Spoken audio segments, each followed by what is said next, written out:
السلام عليكم ورحمة الله وبركاته. حبايبنا أبطال الصف الثاني الثانوي، عاملين إيه يا أبطال؟ يا رب كده دايما تكونوا بألف صحة وخير وتمضوا دايما موفقين. النهاردة إن شاء الله هنشرح مع بعض الدرس الثاني في الفصل الثالث اللي هو بعنوان قانون نيوتن الثاني. الدرس ده مهم جدا جدا جدا جدا، وأنصحك قبل ما تسمعه لازم ترجع في البداية تسمع قانون نيوتن الأول اللي نزل الأسبوع اللي فات، بحيث إن أنت تبقى داخل النهاردة بتسمع وفاهم كل كلمة بتتكلم عن ايه، فاهم يعني ايه قوة اصلا، ويعني ايه اصلا محصلة قوة، وكل الكلام ده. طب انا مستر لو ما اتفرجتش على الفيديو هتلاقيني سايب لك اللينك بتاع الفيديو في الديسكريبشن تحت، فارجع اتفرج عليه الاول وبعدين تعالى. وبرضه ما تنساش ان انت تسيب لنا رايك في الكومنتات، بحيث ان احنا نتشجع ان احنا ننزل لك دايما فيديوهات اول باول. وقبل ما نبدأ في أي حاجة ما تنسوش إن أنتم تصلوا على النبي وتسموا الله وتقرأوا آية الكرسي والمعوذتين وسورة الإخلاص، بحيث إن ربنا يبارك لكم في المعلومة اللي أنتوا هتسمعوها. ويلا بينا نشوف الدنيا هنا بتقول إيه. يلا بسم الله الرحمن الرحيم. قانون نيوتن الثاني. هنا بالنسبة لنا النص بيقول لك إيه؟ القوة المحصلة المؤثرة على الجسم بتساوي المعدل الزمني للتغير في كمية التحرك. طب يا مستر يعني ايه كمية تحرك؟ فده في البداية هيكون الموضوع بتاعنا اللي هنتكلم عنها. هنعرف يعني ايه كمية تحرك عشان اقدر افهم النص بتاع الايه؟ النص بتاع القانون. كمية التحرك دي كانت بالنسبة لنا في المنهج القديم بتاع سنة اولى ثانوي اللي اتحذف درس كامل بافكاره بمسائله بكل حاجة. هنا برضو مش جاية درس بس، جاية كجزء من الدرس وليها مسائل وليها أفكار. فقبل ما نبدأ في قانون نيوتن الثاني لازم إن احنا نعرف ونفهم كويس جدا جدا جدا هو يعني إيه كمية تحرك. يلا بقى نسمي الله ونشوف يعني إيه كمية تحرك. يلا. كمية التحرك بيقول لي يا شباب إن هي حاصل ضرب كتلة الجسم في سرعته. حاصل ضرب الكتلة بتاعت الجسم في السرعة بتاعته بتجيب لي كمية التحرك اللي الجسم ده بيتحرك بها. طيب احنا عندنا يا اولاد كمية التحرك ده بتعتمد عندي على حاجتين اساسيتين. اول حاجة الكتلة بتاعت الجسم، تاني حاجة السرعة بتاعت الجسم. يبقى هنا لو جينا نقول في البداية خالص هي تعتمد على ايه؟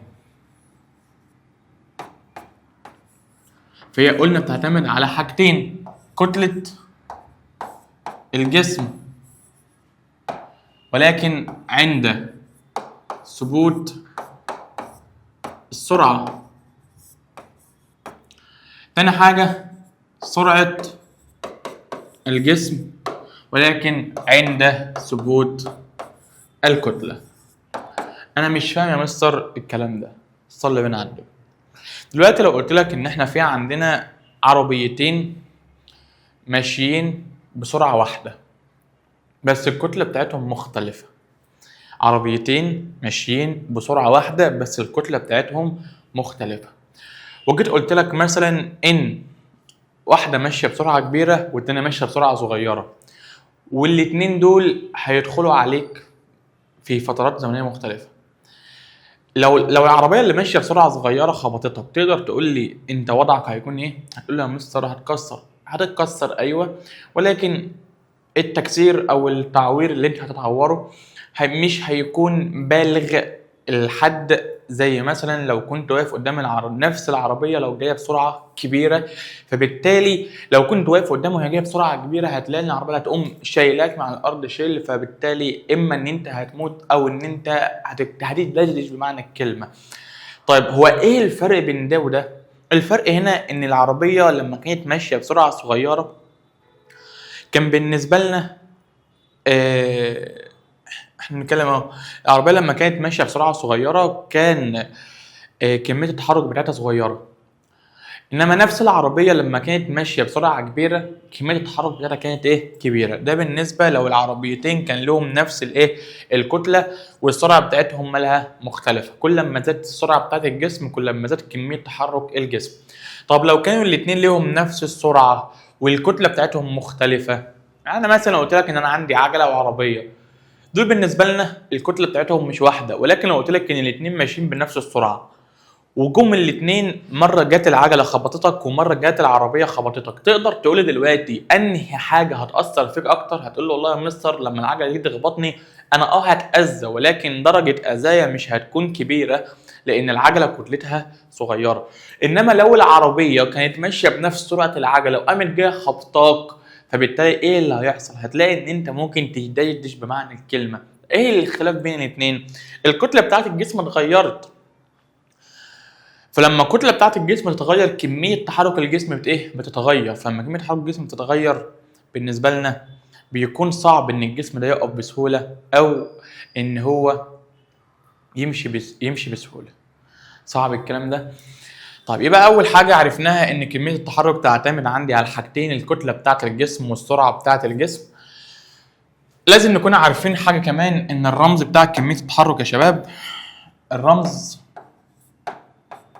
عباره عن بي، وطبعا احنا عارفين من قبل كده ان الكتله ام وان السرعه في. فدلوقتي لو جينا نعمل القانون، فالقانون بتاعنا هنقول ان البي بتساوي ام في، حاصل ضرب الكتله بتاعه الجسم في السرعه بتاعته. مين البي؟ كميه التحرك. طب مين الام؟ كتله الجسم. مين الفي؟ سرعه الجسم. لو جينا نعملها بصوره مثلث يا شباب، علشان لما تحبوا مثلا تجيبوا اي رمز في طرف لوحده من القانون، ادي البي وادي الام وادي الفي. طبعا ما تنسوش حاجه مهمه، ان عندكم الشرطه الواقفه دي شرطه ضرب، والشرطه النايمه دي شرطه ايه؟ شرطه اسمع. يعني البي هتساوي ام في في، طب الام هتساوي بي على في، طب الفي هتساوي بي على ام. صعب ده يا شباب؟ لا طبعا مش صعب. طيب لو جينا ان احنا بقى نربط المعلومات ببعضها اكتر واقول لك هي بتعتمد على ايه؟ طبعا احنا قلنا ان هي تعتمد على واحد الكتله، كتله الجسم. تعال نكتبها رموز على طول، خلاص كتبناها فوق عربي، هنكتب هنا ايه؟ رموز على طول. كتله الجسم، والعلاقه عندي ما بين كتله الجسم وكميه التحرك علاقه طرديه عند ثبوت السرعه. يبقى العلاقه عندي بين الكتله بتاعه الجسم وكميه التحرك علاقه طرديه عند ثبوت السرعه. طب لو جيت قلت لك دلوقتي ان انا عندي جسمين بيتحركوا بنفس السرعه، الجسم الاول ليه كتله كذا والجسم الثاني ليه كتله كذا وكميه تحرك الاول كذا وعايز كميه تحرك الثاني، فبالتالي هنا انا هيكون في عندي مقارنه بين جسمين، فلازم اعمل قانون مقارنه ما بين كتله وكميه التحرك للجسمين عند ثبوت الايه؟ السرعه. طب لما اجي اعمل قانون المقارنه بعمله ازاي يا مستر؟ والله هتقول البي بتاعت الاول على البي بتاعت الثاني بتساوي، طبعا انا بعمل ما بين الام والبي. طب الام مع البي طرد ولا عكسي؟ لا كانت طرد يا مستر. طب ما دام ان الام والبي طرد مع بعض، يبقى ترتيب اللي قبل اللي يساوي هيكون هو نفس الترتيب اللي بعد الايه؟ اللي يساوي. يبقى اللي بعد اللي يساوي برضه هيكون ام واحد على الام ايه؟ 2. طيب لو كان يا مستر علاقه عكسيه، يبقى ترتيب اللي بعد اللي يساوي هيكون مختلف عن ترتيب اللي قبل اللي يساوي. طيب امتى استخدم القانون ده يا مستر؟ لما يكون في عندي جسمين بيتحركوا بس عند ثبوت الايه؟ عند ثبوت السرعه. طيب لو جينا نعمل العلاقه بقى البيانيه ما بين كميه التحرك والكتله، فقلنا العلاقه علاقه طرديه، فالعلاقه الطرديه تكون خط مستقيم طالع من نقطه الايه؟ طالع من نقطه الاصل. طيب تاني حاجه قلنا السرعه بتاعه الجسم اللي هي الفي. طب السرعه مع كميه التحرك العلاقه بينهم برضه نفس الحوار، علاقه طرديه، ولكن هي عشان تكون علاقه طرديه او علاقه عكسيه كان لازم شرط يتحقق ان يكون الباقي ثابت. يبقى ده هنقول ايه؟ عند ثبوت مين؟ الكتله بتاعه الجسم. طب يا مستر دلوقتي افرض افتراض ان هو جاب لي جسمين بيتحركوا بنفس جسمين بيتحركوا ليهم نفس الكتله، وجاب لي سرعه الاول وسرعه الثاني وكميه تحرك الثاني وطلب كميه تحرك الاول، انا هجيب كميه تحرك هنا ازاي؟ فهنا لازم تعمل نفس الحوار، قانون مقارنه ما بين البي 1 والبي 2. طيب هي هتساوي ايه؟ هي ما بين البي والفي. العلاقه طرديه ولا عكسيه؟ قلت لي طرديه. طب ما دام العلاقه علاقه طرديه يبقى ترتيب اللي قبل اللي يساوي نفس الترتيب اللي بعد اللي يساوي، يعني اللي هيبقى في واحد برضو على في اتنين. طب يا مستر لو كانت عكسيه هعكس الترتيب بتاع اللي بعد اللي يساوي. طيب لو جينا نرسم العلاقه الطرديه ما بين مين ومين، ما بين كميه التحرك والفي، هنقول ان العلاقه علاقه طرديه، يعني خط مستقيم طالع من نقطه الايه؟ خط مستقيم طالع من نقطه الاصل. طب يا مستر لو افترضنا افتراض ان كانت كميه التحرك هي اللي ثابته، اهو عند ثبوت كميه التحرك، لما تكون كميه التحرك هي اللي ثابته ايه اللي هيحصل؟ لما تكون كميه التحرك ثابته يا شباب هتكون العلاقه بين الام والفي علاقه عكسيه. طب ليه هتكون علاقه عكسيه؟ لان انت عندك هنا الام والفي مضروبين في بعض، واحنا عارفين من قبل كده ان اللي مضروب بيكون عكسي والمقسوم بيكون طردي. طب لما تكون العلاقه علاقه عكسيه يا مستر، وجه مثلا جاب لي جسمين وقال ان الجسمين دول بيتحركوا بنفس كميه التحرك، وكان كتلة الأول مختلفة عن كتلة الثاني، وسرعة الأول مختلفة عن سرعة الثاني، ومثلا جاب لي مجهول قال لي احسب كتلة الجسم الثاني، هحسبها ازاي؟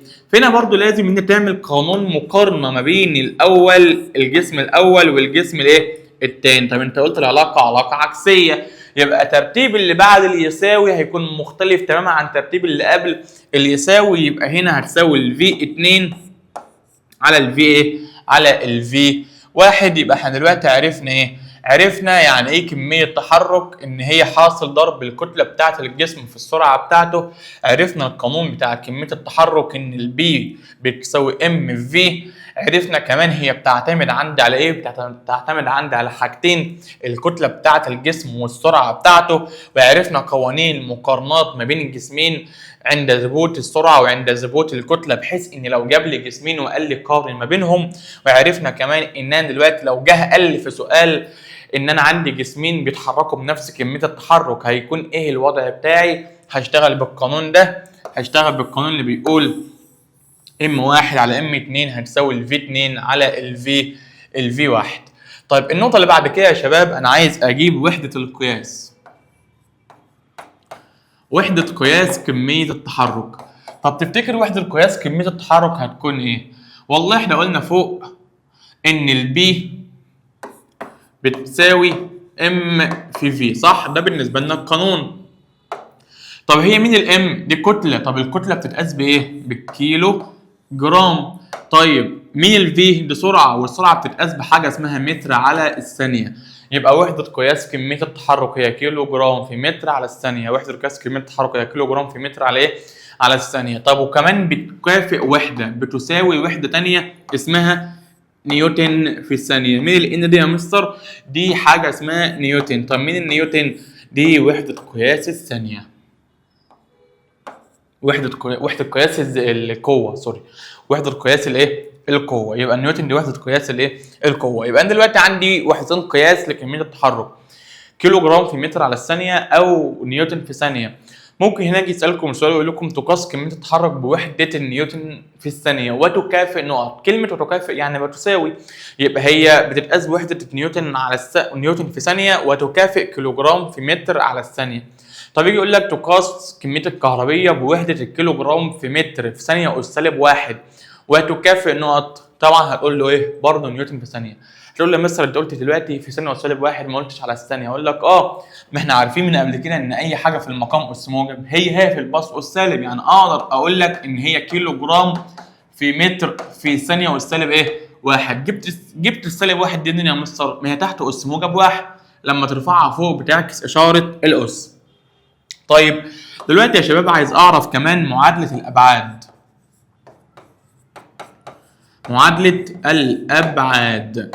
طب تفتكر ايه هي معادلة الابعاد؟ احنا طبعا كنا بنعبر عن معادلة الابعاد بثلاث رموز بس، الرمز الاولاني ام، الرمز الثاني ال، الرمز الثالث تي. من الام دي معادلة ابعاد الكتل، من التي من ال معادلة ابعاد الاطوال، من التي معادلة ابعاد الازمنة. طب انا دلوقتي الام عندي، هل انا كان عندي كتله في القانون؟ ايوه كيلو جرام. طب الكيلو جرام اس كام؟ اس واحد، يبقى الام هتفضل اس واحد. طب ال دي بتاعت الطول، هل انا كان عندي طول في القانون؟ ايوه متر اهي. طب المتر اس كام؟ اس واحد، يبقى ال هتفضل اس واحد. طب هل انا عندي زمن في القانون؟ ايوه ثانيه اس سالب واحد، يبقى التي هتبقى اس سالب ايه؟ تبقى اس سالب واحد، يبقى معادله ابعادها ام ال تي اس سالب واحد. طب لو جيت اعرف يا اولاد نوع الكميه، نوع الكميه، تفتكر نوع الكميه دي يا اولاد هتبقى كميه متجهه ولا كميه قياسيه؟ والله انا بالنسبه لي قلت هنا ان هي حاصل ضرب الكتله في السرعه، الكتله عندي قياسيه والسرعه متجهه، يعني حاصل ضرب كميتين مش من نفس النوع، فبالتالي لما يكون عندي القانون عباره عن حاصل ضرب كميتين مش من نفس النوع، يبقى الناتج هيكون كميه متجهه. طبعا كلنا عارفين يعني ايه كميه متجهه. كميه متجهه يعني انا عايز اعرف عنها حاجتين، عايز اعرف عنها المقدار وعايز اعرف عنها الاتجاه. وطبعا ما تنسوش ما دام ان بيهمني فعلا المقدار والاتجاه يا شباب، اذا انا الناتج بتاعها ممكن يطلع موجب وممكن يطلع سالب. طب يا مستر الناتج لو طلع سالب هل ده معناه ان القيمه سالبه؟ هقول لك لا يا حبيب قلبي، امال ايه؟ احنا عارفين ان هي كميه متجهه، فانا السالب ده لو طلع معايا في الناتج اعرف على طول ان كان الجسم ده في عكس اتجاه الحركه الاصلي. تمام كده؟ تمام. يبقى دلوقتي كميه الحركه ممكن تطلع موجبه وممكن تطلع سالبه على حسب ايه؟ على حسب الاتجاه بتاع الحركه. لو كان الاتجاه الحركه اصلي اللي انا كنت اصلا متحرك فيه يبقى دي موجبه. طب لو كنت متحرك في اتجاه وقمت عكس اتجاهي وراجع، اذا كده كميه الحركه هتطلع ايه؟ هتطلع سالبه. طيب ما تيجي اسهلها عليك اكتر، تعالى احنا طبعا هنا لو كان الجسم واحد، لو كان الجسم ايه؟ واحد، طول ما الجسم ده واحد يا شباب اهو، طول ما الجسم ده واحد الكتله بتاعت الجسم بتكون ثابته. طول ما الجسم واحد الكتله بتاعت الجسم بتكون ايه؟ ثابته. طب لما تكون الكتله ثابته العلاقه ما بين كميه التحرك والسرعه علاقه بالظبط كده طرديه. يعني ايه علاقه طرديه؟ يعني كل ما السرعه تزيد كل ما كميه الحركه تزيد، وكل ما السرعه تقل كل ما كميه الحركه تقل، وهكذا. خد بالك من حاجه عشان بس ما تتوهش كتير وتفضل تدور كتير. من الاخر عايز تجيب كميه التحرك للجسم الواحد دور على سرعته. تاني كده، عايز تجيب كميه التحرك للجسم الواحد دور على سرعته، واللي هيحصل في سرعته هيحصل في كميه تحركه. بمعنى ان لو السرعه زادت كميه التحرك هتزيد، بس احنا ده اللي بنتكلم في الجسم الايه؟ الواحد. طب لو السرعه قلت كميه التحرك هتقل. طب لو السرعه كانت موجبه يبقى كميه التحرك هتكون موجبه. طب لو السرعه كانت سالبه يبقى كميه التحرك هتكون ايه؟ سالبه. بس ده كله لو كان الجسم واحد. طب ليه شرط يكون الجسم واحد؟ عشان الكتله تكون ايه؟ ثابته، عشان العلاقه ده تتحقق ان يكون في عندي علاقه طرديه بين الكتله وايه؟ بما بين قصدي كميه التحرك وايه؟ السرعه. صعب ده؟ قلت لي لا. يبقى دلوقتي العلاقه بين الاثنين دول علاقه ايه؟ طرديه. قلت لك اللي هيحصل في السرعه هيحصل فيه كميه التحرك، اللي هيحصل في السرعه هيحصل فيه كميه التحرك، سواء كان ده زياده او نقصان او موج او كان اتجاهها موجب او كان اتجاهها سالب، اي حاجه هتحصل في السرعه هتحصل هي في كميه التحرك. بمعنى ايه؟ صلي بينا على النبي. لو جيت قلت لك دلوقتي ان انا عندي علاقه ما بين مثلا الازاحه والزمن، وجيت عملتها خط مستقيم بالمنظر ده، تقدر تقول لي العلاقه دي بتعبر عن ايه؟ بتعبر ان الجسم ده جسم ساكن. طب ليه ساكن؟ خط مستقيم موازي لمحور الزمن، يعني بيقول لك ان مهما زاد الزمن الجسم ده كان في مكانه ما اتحركش. طب الجسم لما يكون ساكن السرعه بتكون بكام؟ بالظبط كده، برافو عليك. لما الجسم يكون ساكن السرعه بتاعتك هتكون بصفر. يعني انا لو جيت عملت علاقه ما بين السرعه والزمن السرعه هتكون بكام؟ هتكون بصفر، هيكون خط مستقيم منطبق على محور الزمن. طب ما انا لسه قايل لك من شويه يا حبيب اخوك ان اللي بيحصل في السرعه هيحصل في كميه الحركه. طب لما تكون السرعه بصفر يبقى كميه التحرك بصفر، يبقى برضه كميه التحرك هنا لما اجي اعمل علاقه بين كميه التحرك والزمن فهتكون هي كمان بكام؟ بصفر، يعني هيكون خط مستقيم منطبق على محور الزمن. هتقول لي يا مستر انا مش فاهم ازاي كميه التحرك طلعت بصفر. هقول لك بص، احنا هنا مش قلنا ان البي بتساوي ام في؟ قلت له اه. هقول لك ان الجسم ده كتلته مثلا يعني 4000 كيلو جرام. طيب لما يكون لما يكون الجسم كتلته 4000 كيلو جرام ولكن ساكن، يعني ايه ساكن؟ يعني سرعته بصفر. اضرب كده صفر في 4000 هيديك صفر. يعني انا دلوقتي لو الجسم ده واحد الكتله بتاعته مش هتاثر معايا في حاجه؟ لا. عايز تعرف اللي هيحصل في كميه التحرك، اعرف اللي هيحصل في السرعه. لو حصل في السرعه ان هي مقدارها زاد يبقى كميه التحرك مقدارها هيزيد. طب لو حصل في السرعه ان هي مقدارها قل يبقى كميه التحرك مقدارها هيقل. طب لو كانت السرعه بصفر يبقى كميه التحرك هتكون بكام؟ هتكون بصفر. طيب لو جيت دلوقتي يا شباب قلت لكم ان انا عندي مثلا علاقه اهو برضو ما بين الازاحه والزمن وكان خط مستقيم طالع من نقطه الاصل، هتقول لي يا مستر هي العلاقه دي بتعبر عن ايه؟ هقول لك دلوقتي خط مستقيم طالع من نقطه الاصل وازاحه وزمن، اذا دي بيديك سرعه، والجسم لما يكون خط مستقيم بيبقى عباره عن سرعه منتظمه. يعني سرعه منتظمه يعني سرعه ثابته لا بتزيد ولا بتقل، لا بتزيد ولا بتقل. طب لما تكون السرعه ثابته، لما اجي اعمل علاقه ما بين السرعه والزمن، سرعه وزمن، هتلاقي ان الخط بتاعها خط مستقيم موازي لمحور الزمن مش منطبق على محور الزمن. لان لو كان منطبق على محور الزمن كده معناته ان السرعه بصفر، انما هنا موازي لمحور الزمن يعني الجسم ده اصلا متحرك ولكن بيتحرك بسرعه ثابته. يعني مثلا بدا الحركه بسرعه 10، بعد ساعه كانت 10، بعد ساعتين كانت 10، بعد 4 ساعات كانت 10. فكده على مدار الحركه بتاعته بمرور الزمن كانت السرعه بتاعته ايه؟ ثابته لا تتغير. طب ما لسه قايل لك من شويه اللي هيحصل في السرعه هيحصل في كميه حركته، يبقى كمان كميه حركته مع الزمن هتكون علاقه ايه؟ هتكون علاقه ثابته. هل ده صعب؟ قلت لي لا. طب لو جيت عملت لك يا مستر علاقه ما بين دلوقتي السرعه والزمن، قلت لك ان دي خط مستقيم طالع بالمنظر ده، دي بتعبر عن ايه؟ بتعبر يا حبيبي المستر ان الجسم ده بيتحرك تمام بسرعه غير منتظمه، ولكن هي غير منتظمه ولكن بتتغير بانتظام. تمام كده؟ غير منتظمه يعني غير ثابته، عشان بس محدش يخلط اموره ببعضها. غير منتظمه يعني السرعه مش ثابته عند رقم معين، لا السرعه بتتغير تمام ولكن بتتغير بانتظام. فلما الجسم يتحرك بسرعه متغيره بانتظام فبالتالي هيكون خط مستقيم طالع من نقطه الاصل. طب بالنسبه لنا ما هو اللي هيحصل في السرعه؟ هيحصل فيه كميه حركته. يبقى لما اجي اعمل علاقه ما بين كميه التحرك والزمن هتبقى برضه علاقه ايه؟ طرديه، خط مستقيم طالع من نقطه الاصل. طب لو جينا يا اولاد نزود علاقه من عندنا ونقول مثلا نحط العجله. طب هو لو جينا نعمل علاقه هنا ما بين العجله والزمن، طبعا احنا عارفين ان كان عشان يحصل عجله كان لازم يحصل تغير في مقدار السرعه، صح كده؟ قلت لي صح. طب السرعه بتتغير اهي، موجبه ولا سالبه؟ موجبه. طيب لما تكون السرعه بتتغير بانتظام، لو فاكرين كانت العجله بتكون موجبه ولكنها بتكون ثابته. طيب هنا بالنسبه لنا السرعه ثابته، طب لما تكون السرعه ثابته العجله بتاعتي هتكون عجله بالظبط كده صفريه. يعني ايه صفريه؟ يعني هيكون خط مستقيم منطبق على محور الزمن. طب لما يكون اصلا الجسم ثابت، لما يكون الجسم ثابت يا مستر مفيش سرعه، ولما يكون مفيش سرعه اذا مفيش عجله، يعني برضو العجله هتكون بكام؟ هتكون بصفر. هل ده صعب؟ قلت لي لا.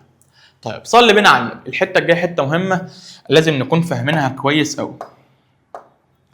لو قلت لكم يا شباب ان احنا دلوقتي لو قلت لكم ايه؟ جسم سقط سقوط حر، او قذف جسم الى اعلى. جسم سقط سقوط حر او قذف او قذف جسم الى اعلى. ايه اللي هيحصل عندي هنا؟ انا هنا عايز اتكلم عن 4 حاجات. اول حاجه كتله الجسم، ثاني حاجه سرعه الجسم، ثالث حاجه كميه تحركه، رابع حاجه العجله. هنا برضو نفس الحوار، عايز اتكلم عن الكتله، عايز اتكلم عن سرعته، عايز اتكلم عن كميه حركته، عايز اتكلم كمان عن عجلته.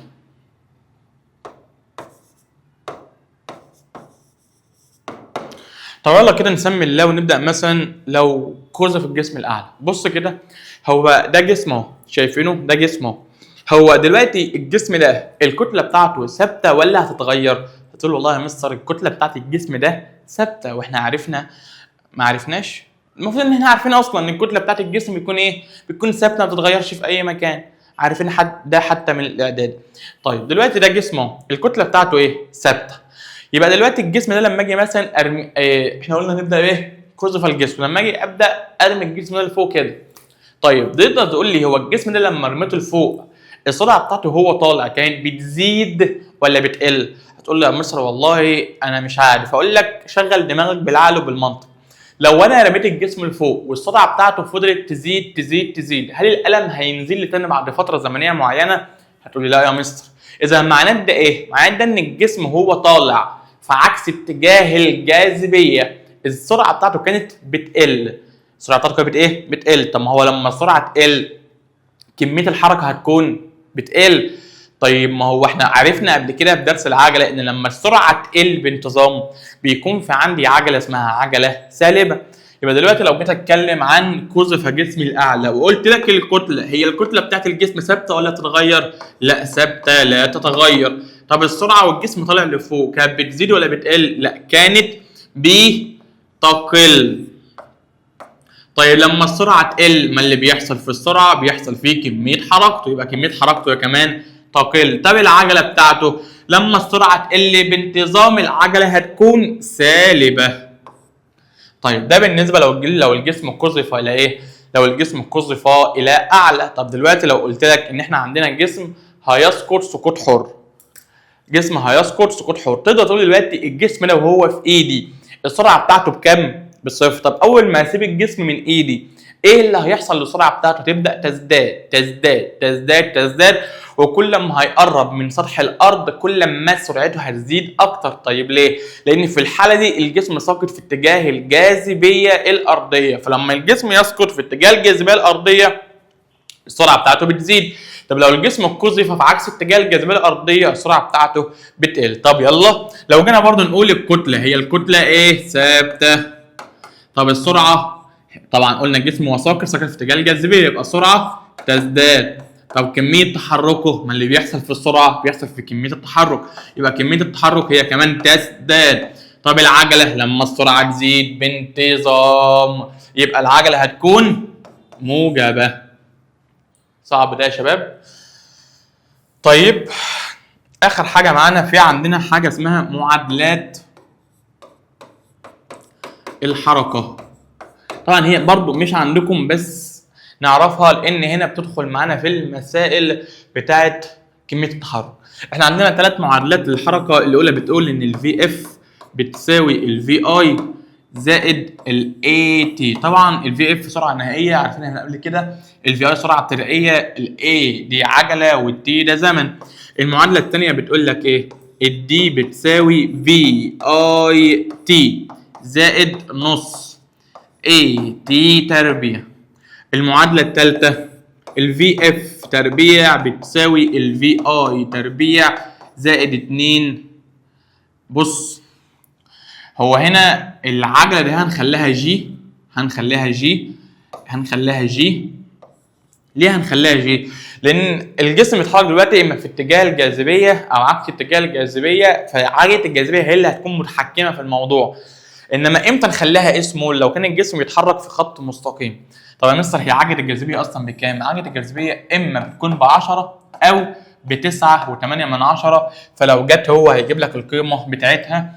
وبكده نبقى احنا خلصنا الجزئيه بتاعت مين؟ بتاعت كميه التحرك.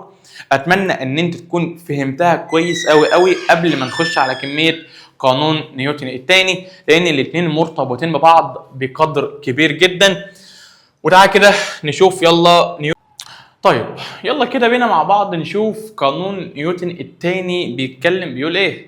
طبعا انت المفروض دلوقتي بعد ما اخدت الجزئيه بتاعت كميه التحرك وفهمت كل حاجه فيها، باذن الله تكون فهمت كل حاجه فيها، تيجي هنا تبقى انت 100 يعني تكون مستوعب تقريبا نص الكلام اللي هنقوله هنا انت اصلا مستوعبه قبل ما نقوله باذن الله يعني. طيب يلا قانون نيوتن الثاني. قانون نيوتن الثاني. طب بيقول لك ايه كان نيوتن الثاني؟ طبعا احنا عارفين من نيوتن الاول ان نيوتن بيتكلم معانا عن القوه. طب هي القوه اصلا الرمز بتاعها ايه؟ الرمز بتاعها اف، يعني حتى هنا بنتكلم عن القوه. ايوه حتى هنا بنتكلم عن القوه، اذا بالنسبه لنا برضه هنا القوه رمزها اف. طيب انا عايز اعرف بقى هو النص بتاع القانون بيقول ايه يا شباب؟ فكده يلا نشوف النص. النص هنا بيقول لي ايه؟ القوه المحصله المؤثره على جسم تساوي المعدل الزمني للتغير في كمية حركته. يبقى القوة المحصلة المؤثرة على الجسم بتساوي المعدل الزمني للتغير في كمية حركته. طب لو جينا نشوف القانون يا شباب، تعال كده نشوف. لو جينا نشوف القانون،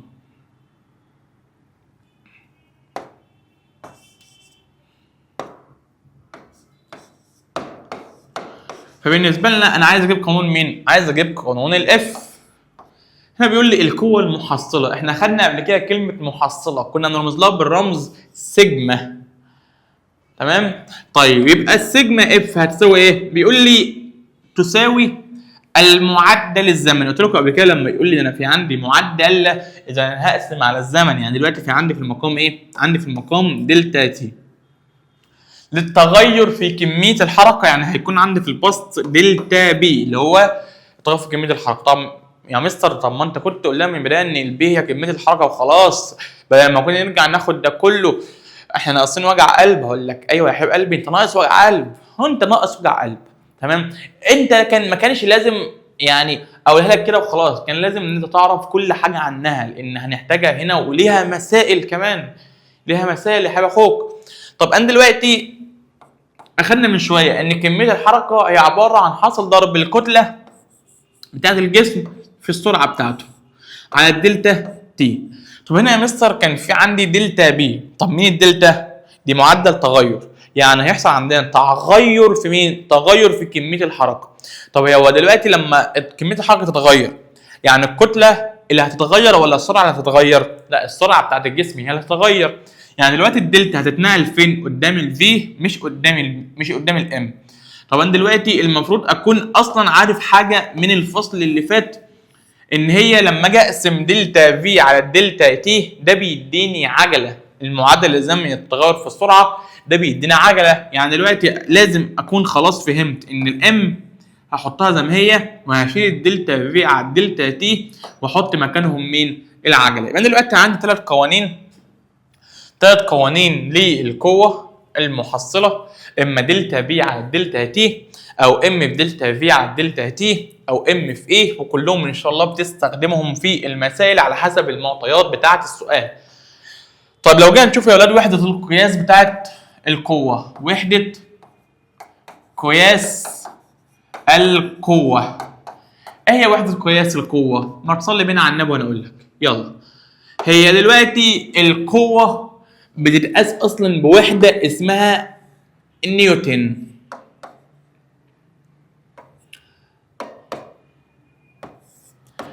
الواحد مش عارف كده، مش مفوق خالص. يبقى القوه بتتقاس بحاجه اسمها ايه؟ نيوتن.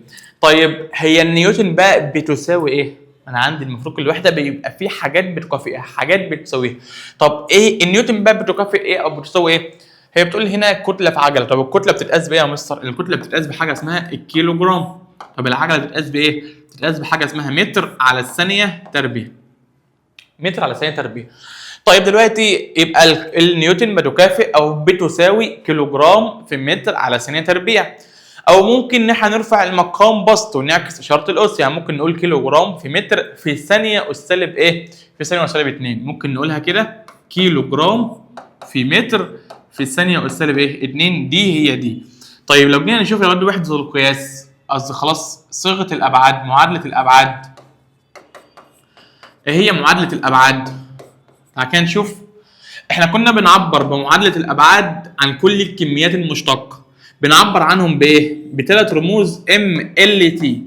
من الام دي بتاعت الكتل، ابعاد الكتل. من ال ابعاد الطول. من التي ابعاد الزمن. طب يلا، الكتله هنا كانت اس واحد، يبقى هنا الام هتبقى اس واحد. الطول هنا كان اس واحد، يبقى ال هنا هتكون اس واحد. الزمن هنا كان اس سالب واحد، يبقى هنا التي هتبقى اس سالب، قصدي سالب 2، يبقى هنا هتبقى اس سالب ايه؟ سالب 2. يبقى ابعاد القوه ام ال تي اس سالب 2 ام ال تي اس سالب 2. طب لو جينا نشوف القانون، قصدي النوع، خلاص النوع، انا عندي نوع الكميه ايه؟ نوع القوه ايه؟ متجهه ولا قياسيه؟ انا عشان اعرف هرجع للقانون ابص عليه بصه. لو كان القانون بتاعي عباره عن حاصل ضرب او خارج اسم الكميتين مش من نفس النوع. تاني، لو كان القانون عباره عن حاصل ضرب او خارج اسم الكميتين مش من نفس النوع، فالناتج هيكون ايه؟ هيكون متجه. طب لو كان عباره عن حاصل ضرب او خارج اسم الكميتين من نفس النوع، الناتج هيكون قياسي. يبقى تاني، لو كان القانون عباره عن حاصل ضرب او خارج اسم الكميتان مش من نفس النوع، الناتج هيكون متجه. طب لو كان عباره عن حاصل ضرب او خارج اسم الكميتان من نفس النوع، الناتج هيكون قياسي. طب تعالى كده نبص، كميه التحرك كميه متجهه، طب الزمن كميه قياسيه، يعني بقسم حاجتين من نفس النوع اللي مش من نفس النوع، يبقى على طول هنا هتقول له الناتج ان هي كميه ايه؟ كميه متجهه. يعني كميه متجهه يا شباب، يعني انا دلوقتي بحتاج فيها حاجتين، بحتاج فيها المقدار واحتاج فيها كمان الاتجاه.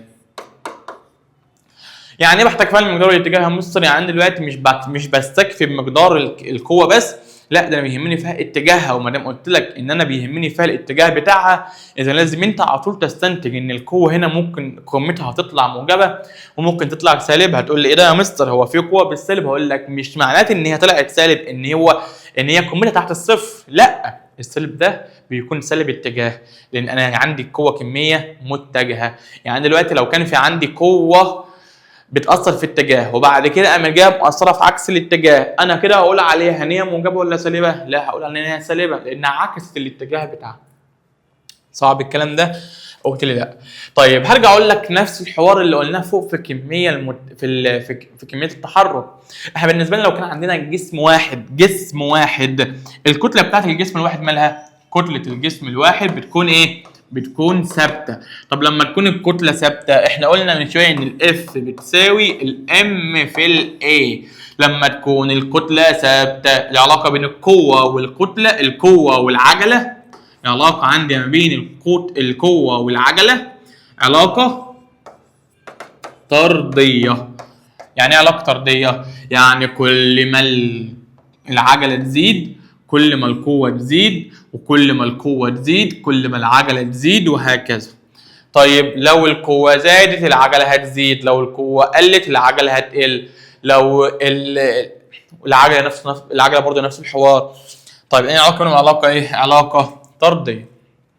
طيب انا بقول لك هنا بقى برضه الجسم الواحد مش الكتله بتاعته ثابته، اذا هنا القوه بتعتمد اعتماد كلي على مين؟ على العجله. لو العجله كانت موجبه يبقى القوه موجبه، لو العجله سالبه يبقى القوه سالبه، لو العجله بتزيد يبقى القوه بتزيد، لو العجله بتقل يبقى القوه بتقل. صعب ده؟ قلت لي لا.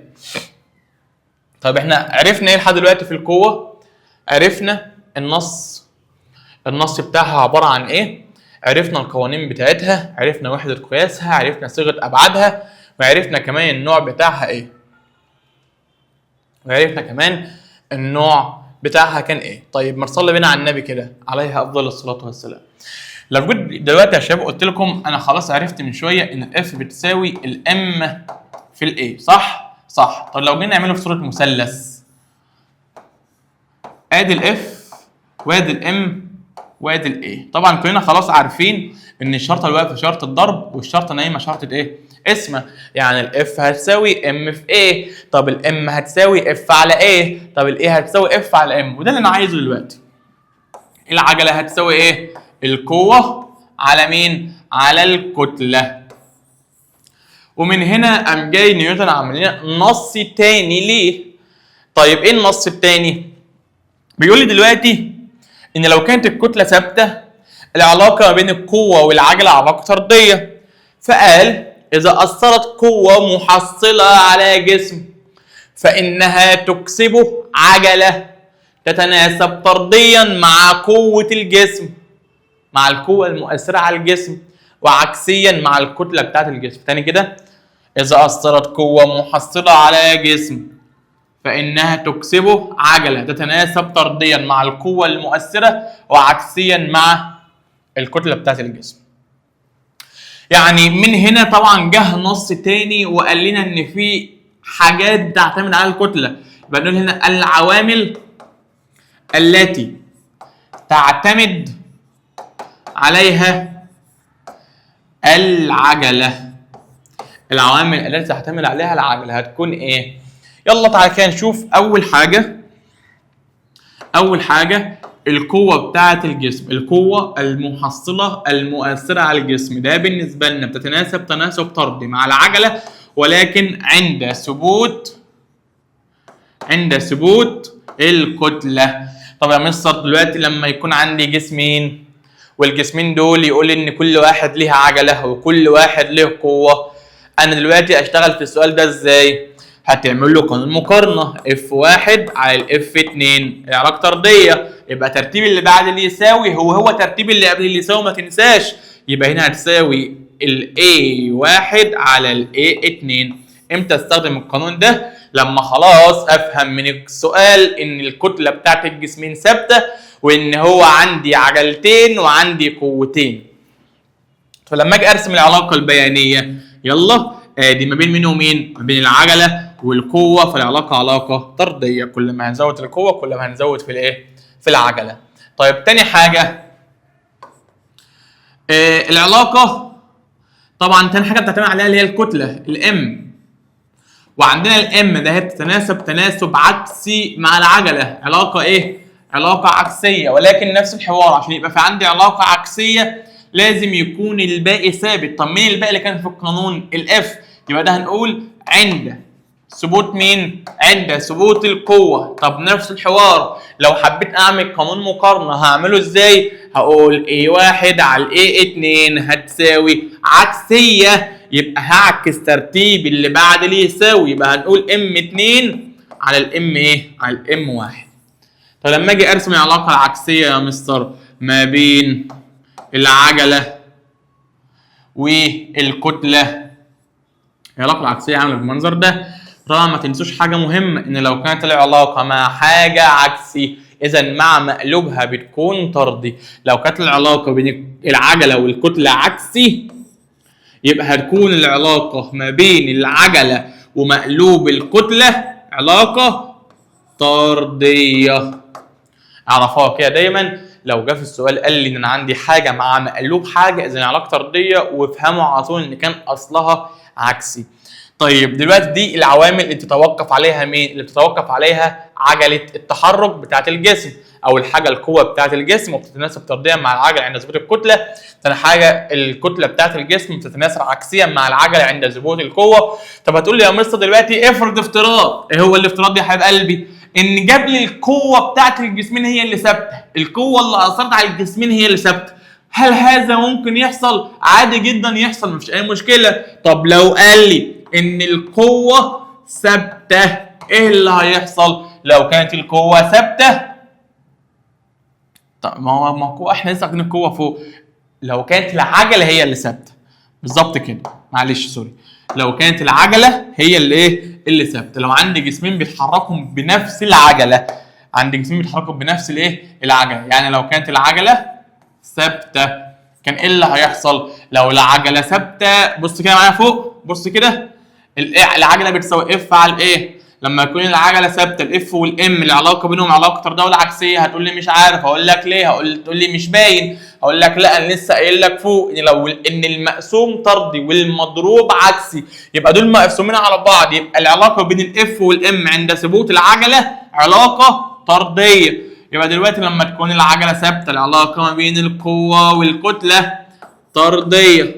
طب لما يكون طرديه واجي اعمل قانون مقارنه يبقى F1 على F2 هتساوي الام 1 على الام 2. استخدم القانون ده في حاله ان يكون عندي جسمين والعجله بتاعت الجسمين تكون ايه؟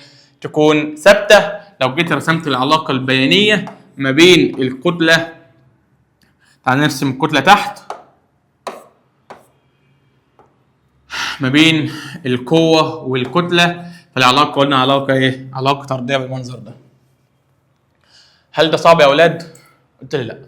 طيب دلوقتي لو كنت قلت لكم ان انا عندي مثلا سطح خشن بالمنظر ده، سطح خشن، وكان في عندي هنا جسم على السطح ده، عايز الجسم ده يتحرك، ده جسم ساكن انا عايزه يتحرك. طب الجسم ده هيتحرك؟ قلت لي لا يا مستر ده الجسم ساكن. طب ليه مش هيتحرك؟ تقول لي لان انا اخدت في نيوتن الاولاني ان يظل الجسم على حالته من حيث السكون او الحركه ما لم تؤثر عليه قوه تغير من حالته. طب ده الجسم ساكن، لو ما جاتش قوه خارجيه اثرت عليه في اتجاه معين فهيفضل طول عمره ساكن. طب انا دلوقتي عايز احركه، فهقوم جايب قوه مؤثره على الجسم ده تشده. ادي قوه اسمها قوه ايه؟ مؤثره. اول ما في قوه تشد الجسم ده هيبدا الجسم ده يتحرك. طب دلوقتي هو بيتحرك، حد يقدر يقول لي كده هل الطريق بتاعه كان املس ولا خشن؟ خشن. طب لما يكون السطح خشن، الطريق اللي الجسم اتحرك عليه خشن، اذا هيكون في عندي قوه احتكاك ولا مفيش؟ هيكون في قوه احتكاك. طب قوه الاحتكاك بتكون في عكس الاتجاه. صليت بنا على النبي عليه افضل الصلاه والسلام. هيجي هنا يقول لي ايه؟ احسب القوه المحصله. طب ما انا عارف معلومه بتقول ان القوه المحصله بتاعت اي جسمين لو كانوا في نفس الاتجاه هجمعهم، كانوا في عكس الاتجاه هطرحهم. طيب كانوا متعامدين، هجيبها من فيثاغورس الجذر التربيعي الاول زائد الجذر التربيعي الاول زائد الثاني تربيع، الاول تربيع زائد الثاني تربيع. طبعا دلوقتي الاثنين دول في عكس الاتجاه، فاقول ان القوه المحصله هتساوي الاف المؤثره ناقص الاف بتاعت مين؟ ناقص الاف بتاعت الاحتكاك.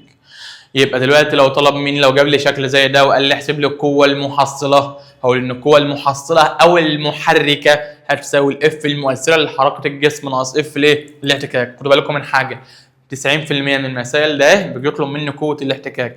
طبعا عشان اجيب قوه الاحتكاك لازم يكون عندي المؤثره ويكون عندي المحصله. هل هو بيجيب لي الاثنين؟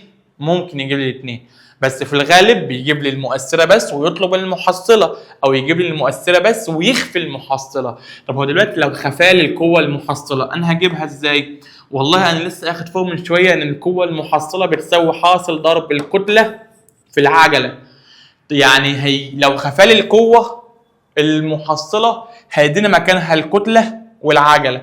طيب ممكن يلعب في القانون اكتر من كده؟ ايوه ممكن يخفي المحصله ويجيب لي الكتله ويخفي العجله. طب لو خفى العجله هيجيب لي مكان العجله الفي اف والفي اي والزمن. تمام؟ يبقى دلوقتي المسائل من النوعيه دي هشتغل فيها ازاي؟ بكل بساطه خالص، هيجيب لي المحصله والمؤثره ويطلب الاحتكاك. طيب لو طلب الاحتكاك وجاب المؤثره ولكن ما جابش المحصله، هيديني مكان المحصله الكتله في العجله، الكتله والعجله، وانا اضربهم في بعض عشان يجيب القوه. طب لو جاب لي الكتله وما جابش العجله هتلاقي عاطيني مكان العجله الفي اف والفي اي والزمن. هل ده صعب؟ قلت لي لا. ولكن هتقول لي دلوقتي يا مستر معلش استحمل ضعفي في الرياضه وهات لي القوه اللي بتاعت الاحتكاك في طرف لوحدها، لان انا مش هقدر اجيبها في طرف لوحدها. عادي خالص مفيش اي مشكله. طب انا دلوقتي بص كده، هي قوه الاحتكاك ده اهي موجبه ولا سالبه؟ هتقولي لا سالبه. طب ايه اللي هيحصل لو انا وديتها هناك بالموجب؟ ولا اي حاجه. طب القوه المؤثره ده هنا موجبه ولا سالبه؟ هتقولي لا موجبه. طب ايه اللي هيحصل لو انا وديتها هنا بالسالب؟ برضه ولا اي حاجه. يعني افهم من كده ان قوه الاحتكاك هتساوي، هل انا جيت جنب القوه المؤثره؟ قلت لي لا، يبقى دي هتساوي القوه المؤثره ناقص القوه المحصله. طب يا مستر القوه المؤثره هيدهاني، طب المحصله ممكن وممكن. طب لو خفاها هتجيبها من الام في الايه، طب لو ما جابليش الايه هتجيب الايه من الفي اف ناقص الفي اي على الزمن، وهتلاقي هو عاطيني المعطيات ايه؟ المعطيات بتاعتها. طيب اخر جزئيه معانا في الدرس ده، انا دلوقتي عندنا قانون كان بيقول ايه؟ ان السيجما اف كانت بتساوي ام في دلتا في على الدلتا تي، صح كده؟ صح.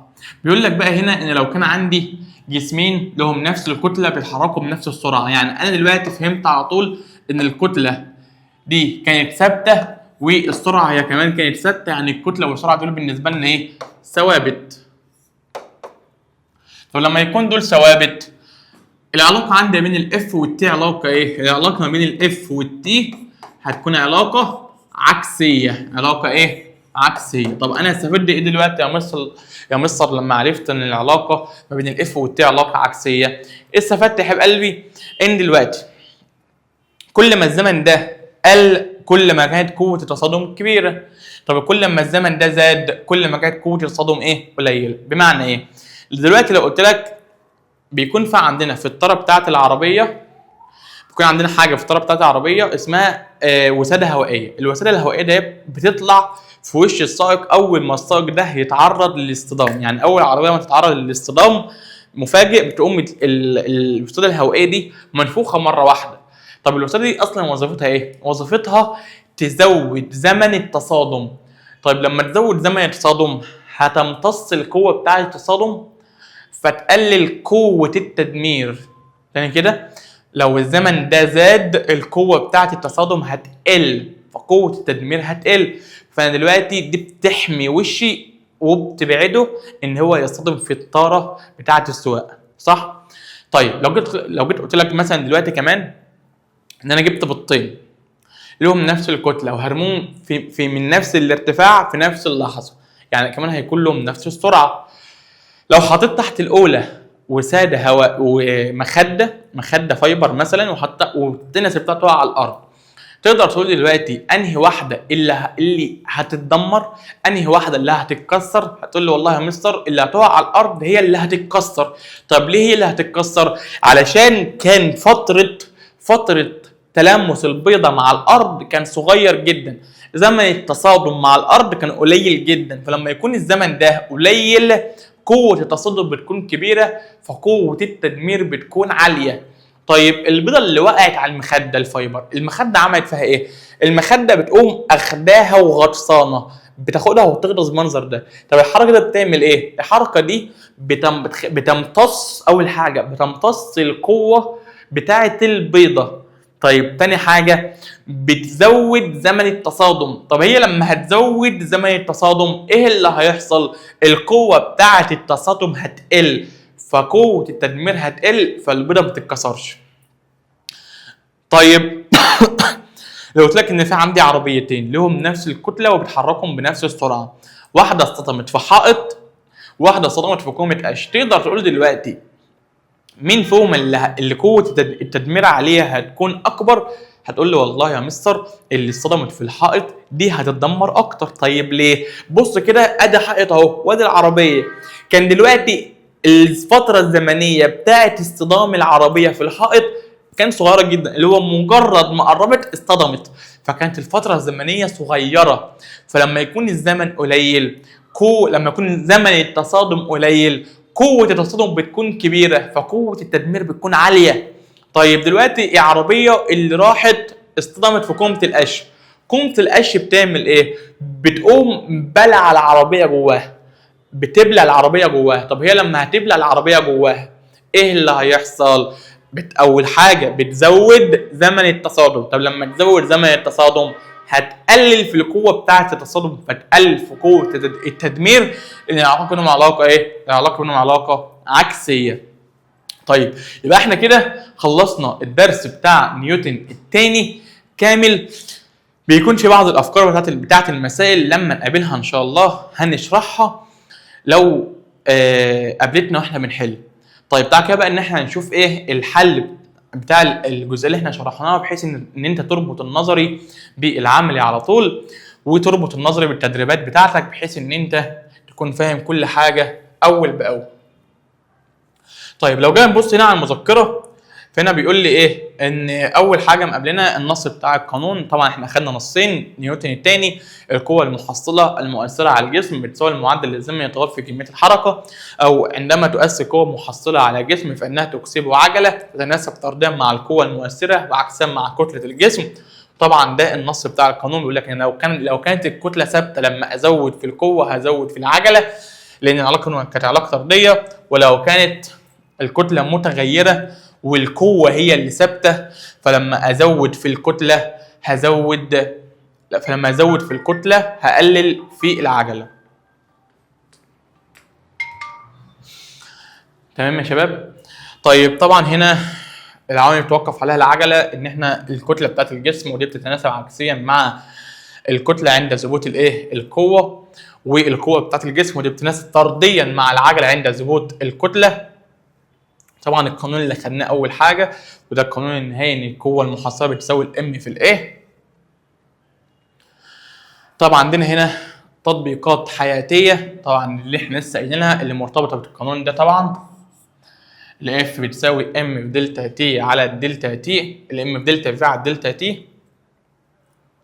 طبعا الامثله اللي لسه قايلها لكم من شويه.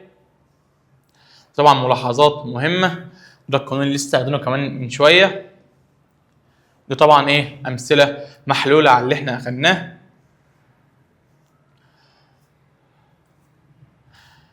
تعال كده نشوف كده اول صاحب بتقول ايه. بيقول لك هنا حاصل ضرب كتله الجسم يتحرك في اتجاه ثابت في المعدل الزمني يتغير فيه ازاحته. طبعا المعدل الزمني يتغير في الازاحه دي بالنسبه لنا سرعه، فانا هنا لما اضرب كتله في سرعه ده بيديني كميه كميه تحرك. هنا بيقول لي الشكل الذي يمثل العلاقه بين كميه التحرك لجسم وسرعته. طبعا العلاقه كانت علاقه طرديه.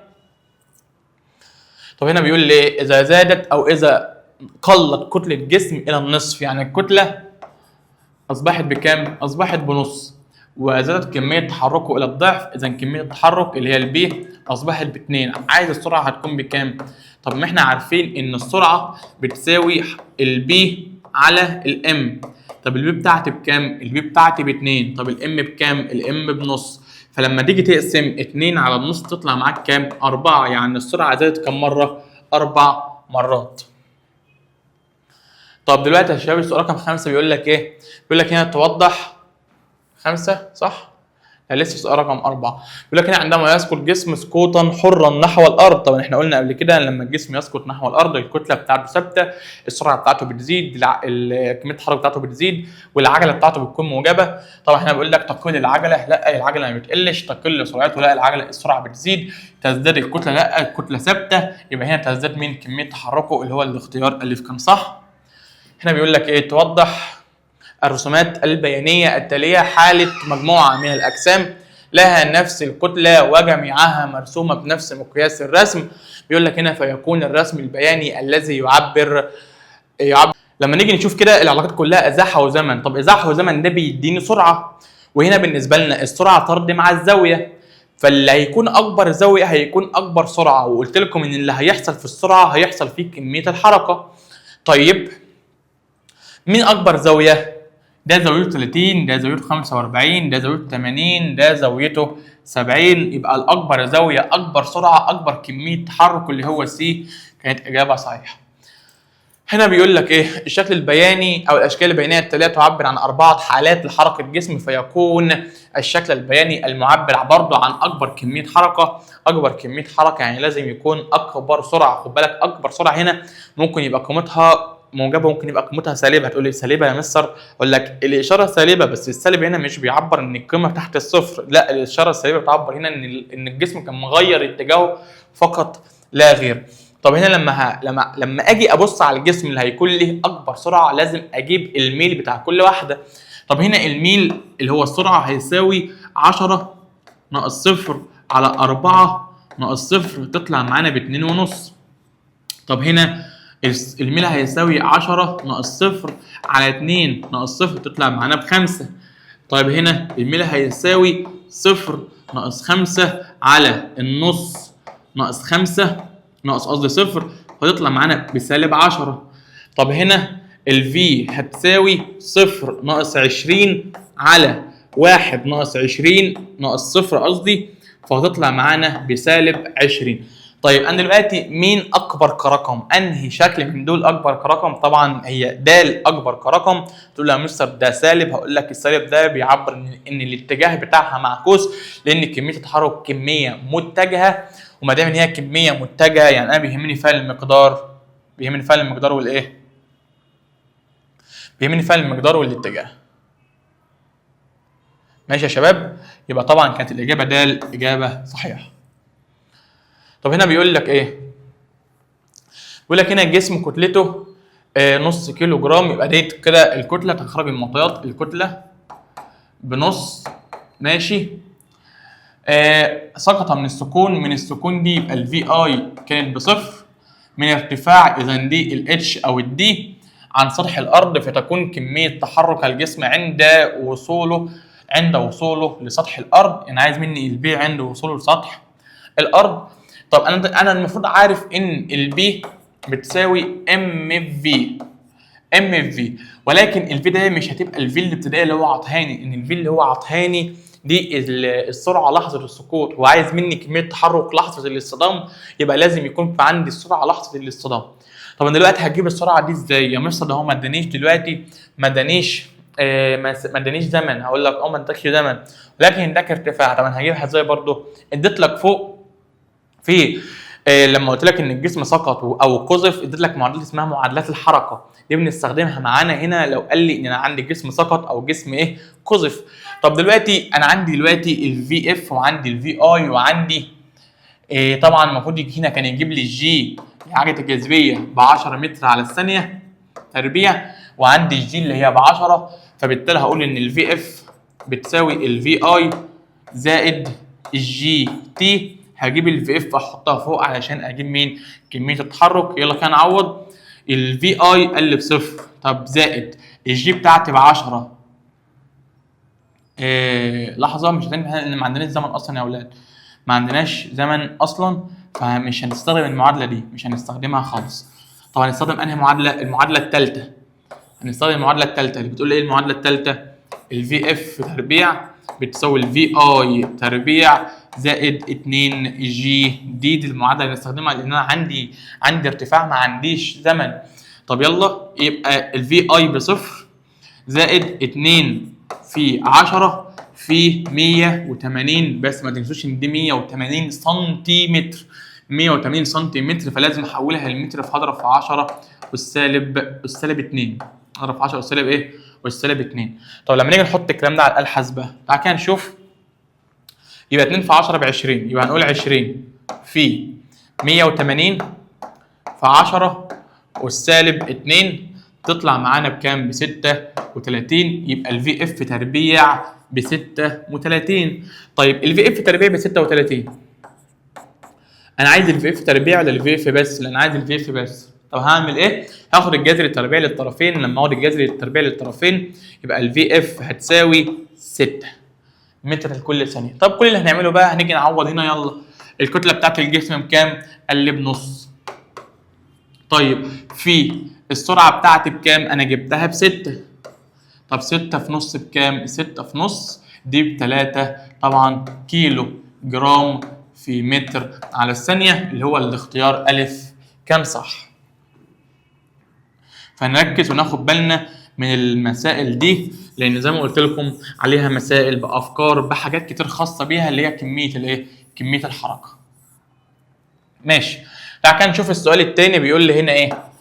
السؤال الثاني بيقول لي من الشكل المقابل تكون سرعه الجسم ب بكام؟ طيب عايز السرعه بتاعت الجسم ب هتكون بكام؟ طب يلا، انا دلوقتي خلاص انا دلوقتي عندي كميه تحرك للتاني وعندي كميه تحرك للاول وعندي ام للاول وعندي ام للتاني، والسرعه هي اللي مش موجوده. فهقول دلوقتي ايه؟ بما ان البي كانت بتساوي ام في في، فبالتالي كده الفي هتساوي بي على الام، واعمل قانون مقارنه لكله بقى، لان انت عندك هنا كله بالنسبه لنا متغير، مفيش حاجه ثابته.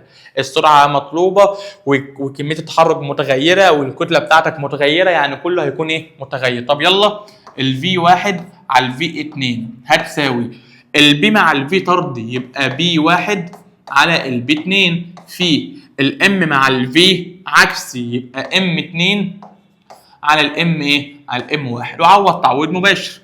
طيب طبعا الواحد دي بتاعت الايه والاثنين دي بتاعت الايه؟ البي وهكذا. يلا الفي بتاعت الايه انا ما اعرفش هي بكام فهسيبها زي ما هي، والفي بتاعت البي هو اصلا عايزها. طب كميه تحرك الايه؟ ببي. طب كميه تحرك البي ب 2 بي، فطير البي مع البي فيتبقى عندنا نص في الام بتاعت البي بنص ام. طب الام بتاعت الايه؟ بام، فاطير الام مع الام برضه فيتبقى عندي ايه؟ نص. طب نص في نص يديني ربع. يعني افهم من كده ايه؟ افهم من كده ان السرعه بتاعت الاي على السرعه بتاعت البي بتساوي ايه؟ بتساوي ربع. بتساوي ربع طرفين في وسطين. يبقى الفي بتاعت البي في 1 بفي بتاعت البي. طب سرعه الاي في 4 هتديني 4 سرعه الاي.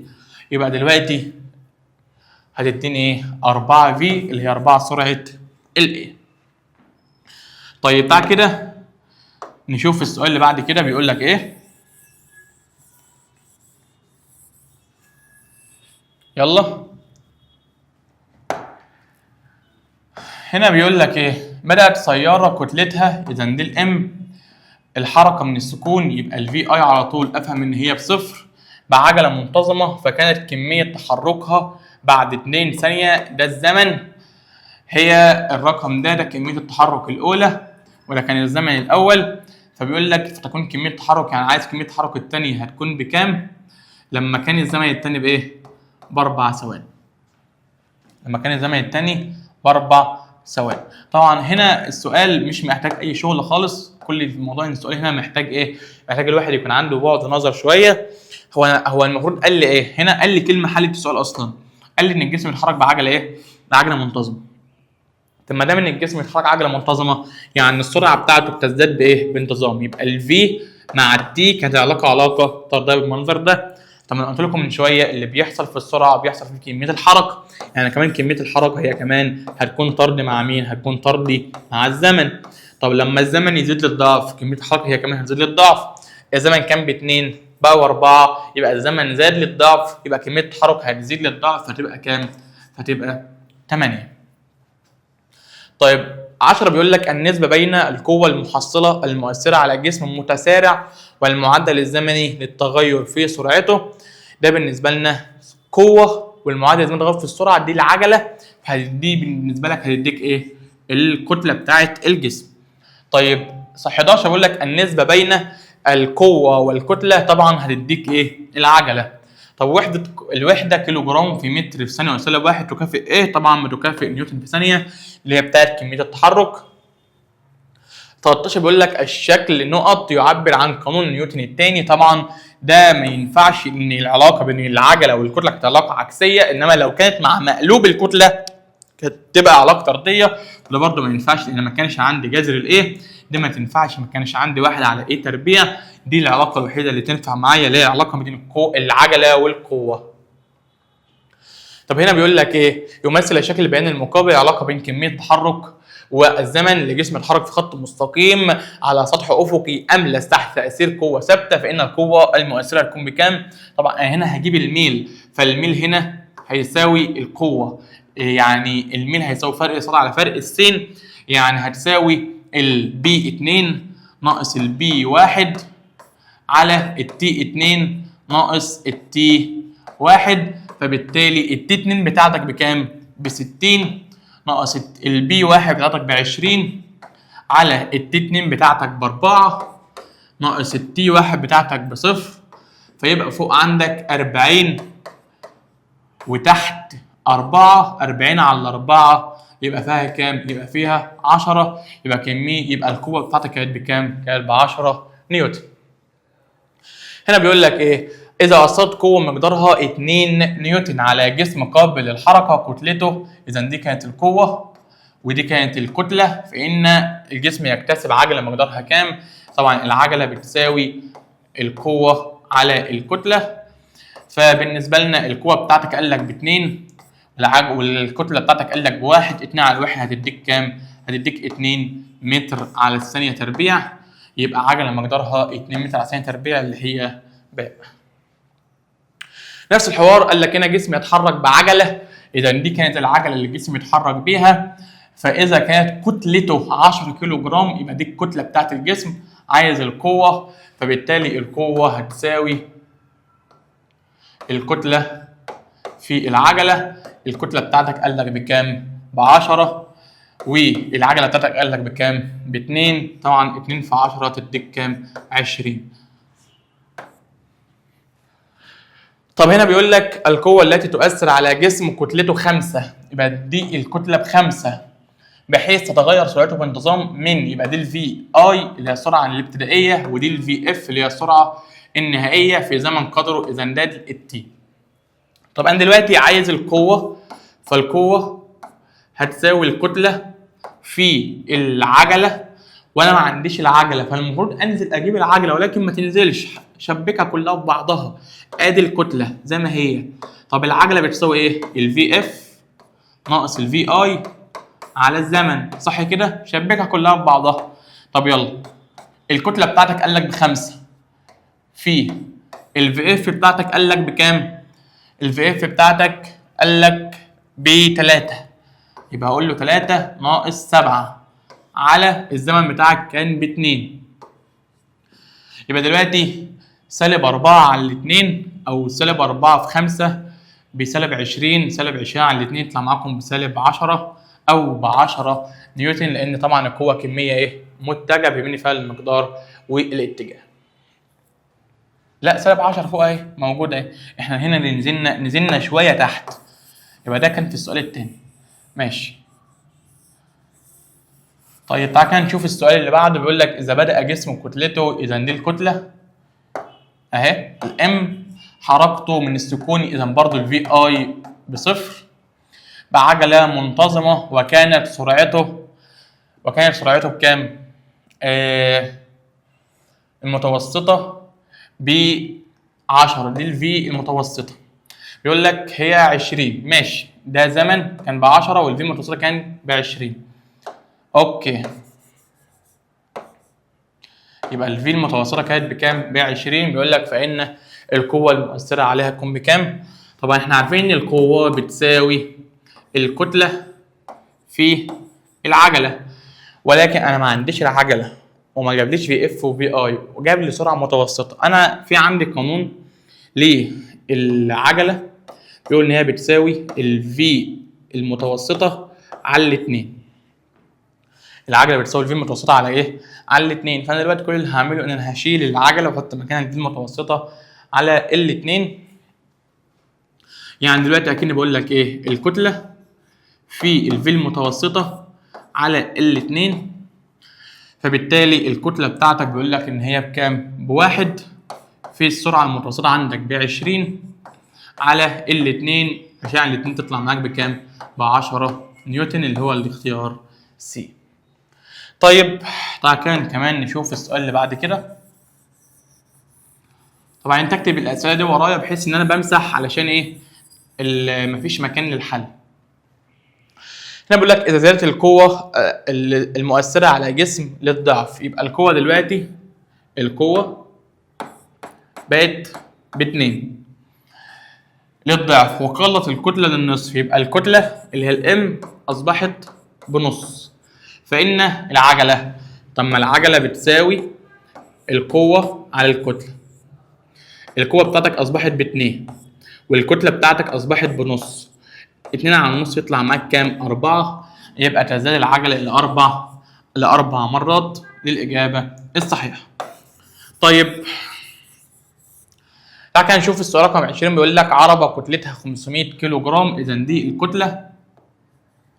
طيب دي الكتله الاولى للام 1، واخرى كتلتها 1500 كيلو جرام، اذا دي الام 2. تتحركان بنفس العجله، يعني العجله عندك ثابته، فان القوه المؤثره على العربه ذات الكتله الاكبر، انا عايز منك الاف 2 بتساوي كام؟ اف 1. الاف 2 بتساوي كام؟ اف 1. طب انا هعملها ازاي؟ اخدنا لها قانون فوق لما يكون العجله ثابته. طب لما تكون العجله ثابته الاف 1 على الاف 2 هتساوي الام 1 على الام 2. الام 1 بتاعتك بكام؟ الام 1 قال لك ب 500. طب الام 2 ب 1500. طير الصفرين مع الصفرين يبقى عندك 5 على كام؟ 5 على 18. يلا انا عايز الاف 2. فما تعمل طرفين في وسطين هتلاقي ان الاف 2 هتساوي اف 1 في 15 على 5، يعني 15 اف 1 على الخمسة، وتعملها على الآلة الحاسبة وتشوف هتطلع معاك كام. يلا 15 على الخمسة هتطلع معاك 3. يبقى دلوقتي الاف 2 بتساوي 3 مرات الاف 1، 3 امثال الاف 1. هل ده صعب يا شباب؟ طيب تعال كمان نشوف السؤال اللي بعد كده بيقول لك ايه. تعال كده نشوف بيقول لك ايه. بيقول لك النسبة بين العجلة اللي تتحرك بها جسم وكتلته، يبقى دي الام 1. يلا ادي الام 1، والعجلة اللي تتحرك بها الجسم وكتلته دي الام 2 عند تأثرهما بنفس القوة. يعني القوة ثابتة، في علاقة بين القوة والعجلة، الكتلة والعجلة علاقة عكسية. يبقى الاي 1 على الاي 2 هتساوي ام 2 على الام 1. طيب الام 2 بتاعتك قال لك ب4 والام 1 بتاعتك قال لك ب2، اذا دي هتطلع معاك 2 على 1 اللي هو الاختيار ده الصح. طيب بيقول لك هنا اذا اثرت قوتان متساويتان، يبقى هنا القوه ثابته على جسمين ساكنين كتلتهما دي الام 1 ودي الام 2، فتحرك الجسمان في خط مستقيم فقطعاه نفس الازاحه، فان النسبه بين السرعه النهائيه لهما على الترتيب. السرعه النهائيه لهما على الترتيب هتكون ايه؟ طيب صلي بينا على النبي قول عليه الصلاه والسلام. احنا اخدنا من شويه ان الاف بتساوي ايه؟ بتساوي الام في الاي. طب الاي بتساوي ايه؟ الفي اف ناقص الفي اي على الزمن، صح كده؟ قلت لي صح. طب هو قال لي ان الاثنين بدأوا من السكون يبقى ده بصفر، وقال لي ان الاثنين كان لهم نفس الزمن، وقال لي ان الاثنين اتحركوا من نفس القوه. اذا بقى عندي مين؟ الام مضروبه في الفي اف، صح كده؟ طب الحاجه لو كانت مضروبه في بعضها بتبقى العلاقه علاقه عكسيه. يبقى اقول دلوقتي الام 1 على الام 2 هتساوي الفي اف 2 على الفي اف 1، صح كده؟ ونبدا بقى نعوض. طيب انا دلوقتي الكتله الاولى كانت بكام؟ كانت ب2. طب الكتله الثانيه كانت ب18، دي على الاثنين فيها الواحد على الاثنين فيها ال9. اذا دلوقتي نسبه الفي اف 2 على الفي اف 1 ب1 على 9، ولكن هو كان عايز الفي اف 1 على الفي اف 2، فهتبقى طبعا بايه؟ ب9 على الواحد. محدش ينسى الحته دي ان هو كان عايز الفي اف 1 على الفي اف 2 مش العكس. ماشي. طيب كده نشوف بقى السؤال اللي بعد كده بيقول لك ايه. هنا بيقول لك تحركت قطعه خشبيه كتلتها، اذا دي كانت الكتله بتاعتك، على مستوى افقي بعد التاثير عليها بقوه افقيه، اذا دي كانت القوه اللي هي الاف. فاذا كان مقدار قوه الاحتكاك دي الاف احتكاك، اف احتكاك، ماشي. بيقول لك فان العجله الجسم هيتحرك بها هيكون بكام؟ طب ما تصلي بينا على النبي عليه الصلاه والسلام. احنا خدنا من شويه ان الاف المحصله كانت بتساوي الاف المؤثره ناقص الاف بتاعت الايه؟ احتكاك، صح؟ قلت لي صح. هو اعطاني مين؟ اعطاني القوه المؤثره ب6 واعطاني قوه الاحتكاك ب2، فعلى طول هقول له 6 اللي هي المؤثره ناقص الاحتكاك اللي هي ب2 تطلع معانا 4 نيوتن. طب مين ال 4 نيوتن؟ دي القوه المحصله. طب يا مستر هو ما كانش عايز القوه اصلا، هو عايز العجله. طب ما انا عارف يا حبيب قلبي، ولكن انا عارف ان القوه المحصله بتساوي الكتله في العجله. طب يبقى العجله بتساوي ايه؟ بتساوي القوه اللي لسه جايبها على الكتله، يعني هتساوي 4 على الكتله بتاعت الجسم اللي هو عطهاني بكام؟ عطهاني، راح فين السؤال يا ب2، يبقى 4 على 2 تطلع معاك كام؟ تطلع معاك 2. يبقى العجله بتاعتك طبعا ب 2 متر لكل ايه؟ ثانيه تربيع. طيب طبعا ده سؤال سهل وجميل جدا، بس محتاج منك ان انت تركز اكتر بس، مش اكتر ولا اقل. طب تعالى كده نشوف السؤال رقم 25 بيقول لك ايه؟ بيقول لك هنا تبدا عربه برضه كتلتها ادي الام، يبقى ادي الام 240، الحركه من السكون يبقى الفي اي بصفر، على طريق مستقيم افقي، فلازم ذلك تطبيق قوه افقيه مقدارها طبعا دي القوه المؤثره اف مؤثره، فبلغت سرعتها 5 متر على الثانيه بعد قطعها 10، يبقى دي الفي اف 10 متر ده المسافه، فيكون مقدار قوه الاحتكاك هتكون بكام؟ عايز مني قوه الاحتكاك ما بين الارض العربيه هتكون بكام؟ طيب انا المفروض عرفت فوق ان قوه الاحتكاك اف احتكاك هتساوي القوه المؤثره ناقص القوه المحصله، صح؟ انا عندي المؤثره موجوده يا شباب، ولكن المحصله مش موجود. طب المحصله دي هجيبها منين؟ قلت لكم من شويه من الكتله في العجله، صح؟ قلت لي ولكن يا مستر انا ما عنديش العجله. ما عنديش العجله، وطبعا انا ما عنديش زمن، فبالتالي هرجع لمعادلات الحركه اللي اخدناها في كميه التحرك، فاكرها؟ اقول لك فاكرها. طب انا دلوقتي عندي معطيات ايه؟ عندي الفي اي موجوده، وعندي الفي اف موجوده، وعندي الدي موجوده، بس ناقصنا العجله، فهروح للمعادله الاخيره اللي هي الفي اف تربيع بتساوي الفي اي تربيع زائد 2 اي دي. انا عايز العجله، فهقول له هنا العجله هتساوي طبعا الفي اف تربيع ناقص الفي اي تربيع على 2 دي. بصوا يا شباب، هجيب من هنا العجله اخدها احطها هنا عشان اجيب القوه المحصله، وبعد كده اطرح القوه المؤثره من القوه المحصله واجيب قوه الايه؟ الاحتكاك. يبقى يلا على طول بسم الله الرحمن الرحيم. هو قال لي ان الفي اف بكام؟ الفي اف ب5، يبقى 5 تربيع ب 25 ناقص الفي اي كان بادئ من السكون اذا بصفر على 2 في 10 اللي هي المسافه اللي الجسم قطعها، اهو راح فين؟ في 10 المسافه اللي الجسم قطعها. هنقول له هنا 25 على الاثنين على ال20، يلا فين الآلة الحاسبة؟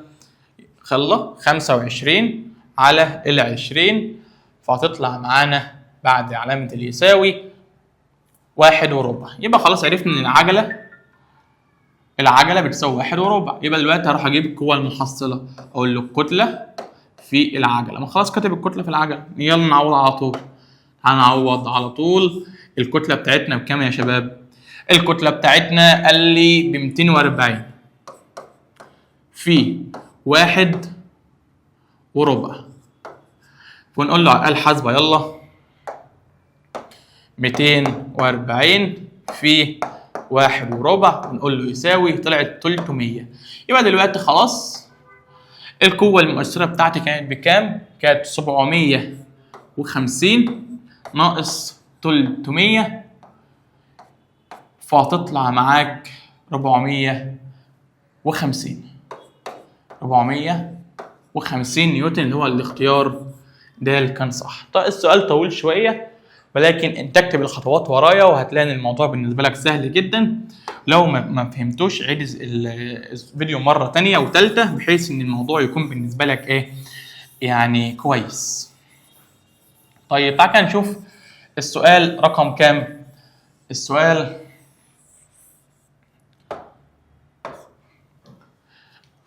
السؤال رقم 26 وننهي ب 27 باذن الله. طب يلا، بيقول لك هنا جسم وزنه. طب هنا بالنسبه لنا الوزن اللي هو قوه، ماشي، على سطح الارض، فان وزنه على سطح القمر هيساوي كام؟ علما بان عجله جاذبيه القمر بتساوي ثلث عجله جاذبيه الايه؟ الارض. طيب خلاص، هضرب الرقم ده في سدس. طب لما اضرب الرقم ده في سدس اهو، يعني اكني بقول لك دلوقتي الوزن، قوه الوزن على القمر هتساوي سدس في قوه الوزن ده قمر، وهنا سدس في قوه الوزن بتاع الايه؟ على الارض. يعني بكل بساطه خالص، هو قال لي ان الوزن على القمر بكام؟ قال لك الوزن على القمر 120، فهقول له دلوقتي 120 في سدس، وتقول له يساوي، فتطلع معاك كام؟ تطلع معاك 20. طب اخر سؤال بيقول لك اثرت محصله قوه خارجيه على جسم في حركته من السكون، يعني الفي اي كانت بكام؟ كانت بصفر. فاذا كان مقدار واتجاه تلك المحصله معلوما وكتلته